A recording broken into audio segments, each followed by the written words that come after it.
சட்டுன்னு ஒரு chicken recipe ஆனால் டேஸ்டியாக வேணும் அப்படின்னு நினைக்கிறவங்களா நீங்கள்? அப்போ இந்த ரெசிபி உங்களுக்காக தான். ஒரு மிக்சிங் பவுலில் ஒரு 300 கிராம் அளவுக்கு சிக்கன் எடுத்திருக்கேன். அது கூடவே மஞ்சள் தூள், மிளகாய் தூள், கரம் மசால் தூள், காஷ்மீரி சில்லி பவுடர், மல்லித்தூள், கொஞ்சமாக சீரகத்தூள், பெப்பர் இதெல்லாம் ஆட் பண்ணிவிட்டு 1 டீஸ்பூன் அளவுக்கு இஞ்சி பூண்டு பேஸ்ட்டு, 2 டீஸ்பூன் அளவுக்கு தயிர் ஆட் பண்ணி நல்லா மேரினேட் பண்ணி ஒரு 1 hour அப்படியே வச்சுருங்க. ஒரு கடாயில் நீல வாக்கில் கட் பண்ண ஒரு 3 பெரிய வெங்காயம் போட்டுக்கோங்க. வெங்காயம் நிறையா போட்டால் டேஸ்ட் நல்லாயிருக்கும்.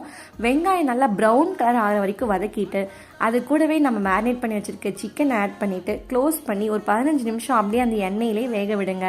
சிக்கனில் தண்ணி விட்டு அதுவே வெந்துடும்.